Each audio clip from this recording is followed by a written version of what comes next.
श्री नाना पटोले.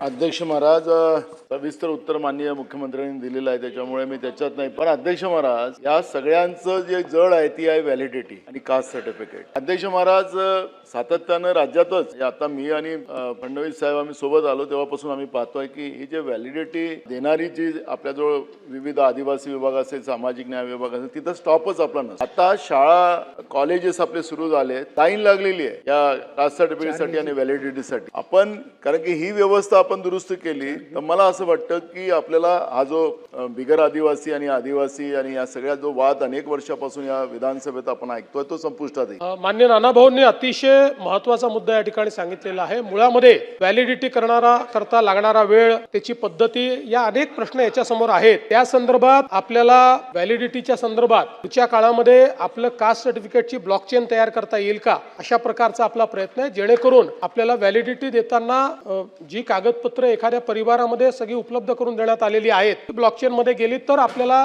पुढची अडचण राहणार नाही त्या परिवारातलं सर्टिफिकेट देताना. पण त्यासोबत याला कदाचित थोडा वेळ लागेल, पण मला सांगताना आनंद या गोष्टीचा वाटतो की माननीय बावनकुळे साहेबांचे मी आभार मानेन की त्यांनी सगळ्या व्हॅलिडिटी कमिटी ज्या होत्या, दोनच आपल्याकडे काम करत होत्या, बाकी याच्यावर कोणीच नव्हतं, सगळे प्रमोशन करून त्या ठिकाणी सगळ्या व्हॅलिडिटी समित्या त्यांनी त्या ठिकाणी त्याला प्रमुख दिले, त्या सुरू केलेल्या आहेत. त्यातला जो हजर झाला नाही त्याला सस्पेंड करण्याचं काम केलं. त्यामुळे आता सगळ्या व्हॅलिडिटी कमिट्या या ठिकाणी काम करतायत आणि वेगाने आपण व्हॅलिडिटीचा विषय निकाली काढतो. पण तरी देखील नानाभाऊंनी जे सांगितलं ते महत्वाचं आहे. या संदर्भात जरूर पुढच्या काळामध्ये एक आपल्या सेक्रेटरीजचा ग्रुप तयार करून आपल्याला व्हॅलिडिटीची पद्धत ही अधिक पारदर्शी आणि अधिक वेगवान कशी करता येईल याचा प्रयत्न आपण करू.